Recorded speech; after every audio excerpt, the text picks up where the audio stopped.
Media మిత్రులందరికీ నమస్కారం. ఈరోజు రాష్ట్రంలో ఏం జరుగుతుందో, శాసనసభలో ఏం జరుగుతుందో రాష్ట్ర ప్రజలందరూ కూడా చూసిండ్రు. మేము మాట్లాడుతున్న సందర్భంలో దురదృష్టవశాత్తు శాసనసభలో ప్రతిపక్ష పార్టీకి సంబంధించిన సభ్యులు మాట్లాడుతున్న దాన్ని వాస్తవానికి లైవ్ కూడా ఇవ్వడం లేదు అని చెప్పి ప్రజలు మాకు చెప్తా ఉన్నారు. అయినప్పటికీ కూడా ఈ ప్రభుత్వం నిజాన్ని దాచిపెడతామనుకుంటే సాధ్యం కాదు. శాసనసభలో ఒక్కరోజు కూడా అన్పార్లమెంటరీ వర్డ్ కానీ, ఇతరులు కించపరిచే విధంగా కానీ, శాసనసభ ఉందతనాన్ని తగ్గించే విధంగా కానీ ఎప్పుడు కూడా నేను మాట్లాడలేదు. ప్రత్యేకించి చైర్కు సంబంధించి స్పీకర్ గారి అధికారాలు ఏందో, స్పీకర్ గారి విధులేందో అన్నీ కూడా నాకు తెలుసు. సీనియర్ శాసనసభ్యుడిగా ఎక్కడ కూడా స్పీకర్ గారి గౌరవానికి భంగం కలిగించే పద్ధతిలో కూడా నేను మాట్లాడలేదు. ఇది కేవలం ప్రభుత్వ కుట్ర. ఈ చర్య స్పీకర్ గారు కూడా సమ్మతిస్తారని నేను అనుకోవడం లేదు. ఎంత దురదృష్టం అంటే, జరిగింది చర్చ నాకు కాంగ్రెస్ పార్టీకి మధ్యలో, ప్రభుత్వానికి నాకు మధ్యలో. స్పీకర్ గారు పెద్ద మనిషిగా రెఫరీగా ఉంటారు కాబట్టి నేను స్పీకర్ గారిని పదే పదే రిక్వెస్ట్ చేసిన. కాంగ్రెస్ పార్టీకి సంబంధించిన సభ్యులు ఇద్దరు దాదాపు 1:20 మాట్లాడారు. అప్పుడు మా సభ్యులు ఒక్కరు కూడా అభ్యంతరాలు చెప్పలేదు, ఎటువంటి మధ్యలో అవాంతరాలు కల్పించలేదు, సాఫీగా మాట్లాడుకున్నారు వాళ్ళు. స్పీకర్ గారు నాకు అవకాశం ఇచ్చారు. బీఆర్ఎస్ పార్టీ నుంచి మాట్లాడే అవకాశం పెద్దలు కేసీఆర్ గారు నాకు ఇచ్చిండ్రు ఈరోజు మాట్లాడమని చెప్పి. నేను దానికి సంబంధించి నిన్న రాత్రి కూడా అంతటి కూడా జిల్లాలో ఉన్న అందరు రైతులతో మాట్లాడి, ఇతర వర్గాలతో మాట్లాడి, అన్ని వర్గాల ప్రజలతో మాట్లాడి వాళ్ళ సమస్యలను ఎట్లా ప్రతిబింబించాలి, రాష్ట్రంలో ఎండిపోతున్న పొలాలకు సంబంధించి గత 10-15 రోజులుగా తిరుగుతున్న సంగతి కూడా అందరికీ తెలుసు. అక్కడ రైతులు వాళ్ళ బాధలు ఏం చెప్తున్నారో, వివిధ వర్గాల ప్రజలు ఎట్లా మోసపోయినామని చెప్తున్నారో వాటన్నింటినీ ఈ సందర్భంగా నేను శాసనసభలో మరొకసారి ప్రభుత్వం దృష్టి తీసుకొచ్చే ప్రయత్నం చేసిన. అందులో ఎక్కడ ఒక తప్పు మాట కానీ, పొరపాటు మాట కానీ, స్పీకర్ గారిని కించపరిచే మాట కానీ ఎక్కడ కూడా లేదు. ప్రభుత్వాన్ని నిలదీసే మాట ఉంది, ప్రభుత్వం బట్టలిపే మాట ఉంది, ఉండి తీరుతుంది. ప్రతిపక్షంగా మా బాధ్యత. ప్రజలు మాకంటే ఇంకెక్కువ ఆక్రోషంగా ఉన్నారు. ప్రజల భాషలో వింటే ఈ ముఖ్యమంత్రి కానీ, ఈ ప్రభుత్వంలో ఉండే మంత్రులు కానీ నిజంగా సోయిన వాళ్ళైతే ఆ పదవిలో ఒక నిమిషం కూడా ఉండకూడదు. బహుశా ఈ ప్రపంచంలోనే ఏ పరిపాలకుడు పడినటువంటి తిట్లు ప్రజలతో పడుతున్నారు. అయినా సిగ్గు లేకుండా దాంట్లో ఉంటున్నారు. ఇవాళ నా సస్పెన్షన్ అనేది పెద్ద ఇది నన్ను భయపెట్టించే అంశం కాదు. ఇంతకంటే ఎక్కువ దుర్మార్గాలను ఎదుర్కొని వచ్చినాం. చంద్రబాబులు, రాజశేఖర రెడ్డిల నియంతృత్వాలను ఎదుర్కొని వచ్చినాం. అన్నీ చూసి వచ్చిన వాళ్ళం. కేసీఆర్ నాయకత్వంలో రాడుదేలిన వాళ్ళం. ఇవి ఏమి మమ్మల్ని ఆపలేవు, మా గొంతు నొక్కలేవు.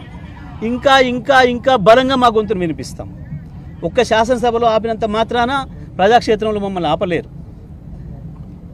కానీ ఇవాళ ఒక కారణం చూపించలేదు. మా శాసనసభ్యులు, మా సీనియర్ శాసనసభ్యులు అందరూ కూడా వెళ్ళి, హరీష్ రావు గారు, కేటీఆర్ గారు, మిగతా మిత్రులందరూ కూడా, తలసాని గారు అయితే స్పష్టంగా సభలోనే అడిగినాడు, అరే మా సభ్యుడు ఎక్కడ అభ్యంతరం చెప్పిండు, మా సభ్యుడు ఎక్కడ అన్పార్లమెంటరీగా మాట్లాడిండు, మీరు అవతల వాళ్ళని కంట్రోల్ చేయండి అని చెప్పినారు. దురదృష్టవశాత్తు స్పీకర్ గారు వాళ్ళని అనలేక మమ్మల్ని అనే పరిస్థితికి వచ్చినాడు.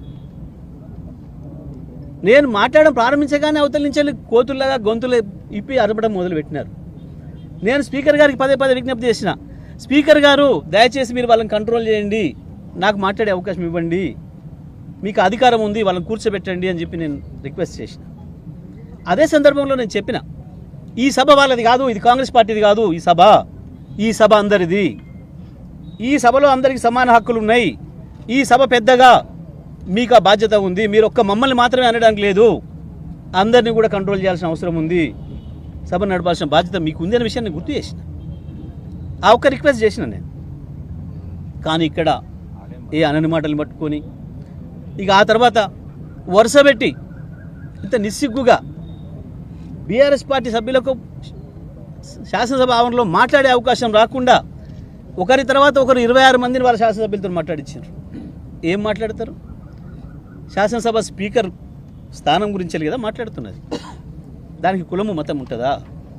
అయినా దళితుల గురించి మాట్లాడాల్సి వస్తే ఈ రాష్ట్రంలో ఎక్కడ ఏ శాసనసభ నియోజకవర్గ స్థానంలో ఎక్కడ ఏ మున్సిపాలిటీలో ఇచ్చినారో లేదో తెలియదు, కానీ నా దగ్గర సూర్యాపేటలో నా మున్సిపల్ చైర్మన్ జనరల్ మహిళా స్థానంలో ఒక ఎస్సీ మహిళా సోదరమణికి అవకాశం ఇచ్చి 5 సంవత్సరాలు విజయవంతంగా పూర్తి చేయించిన ఒక అద్భుతమైన పరిపాలన చేసి మంచి పేరు తెచ్చుకుంది. మధ్యలో 4 సంవత్సరాలు జరిగిన తర్వాత ఇదే కాంగ్రెస్ పార్టీ కుట్ర చేసి ద్రోహపూరితంగా ఆమెను దించేసే ప్రయత్నం చేస్తే, ఆమె పదవిని తీసేసే ప్రయత్నం చేస్తే అడ్డుకొని కొట్లాడి ఒంటరిగా మళ్ళీ ఆమె నిలబెట్టుకొని ఆమె పదవిని కొనసాగేటట్లుగా ప్రయత్నం చేసి 5 సంవత్సరాలు పూర్తి చేయించింది. గది నా కమిట్మెంట్ ఏందో సూర్యాపేట ప్రజలకు తెలుసు, నా తుంగతుర్తి ప్రజలకు తెలుసు, 4 జిల్లా ప్రజలకు తెలుసు, ఈ రాష్ట్ర ప్రజానికి అందరూ కూడా చూసిండ్రు.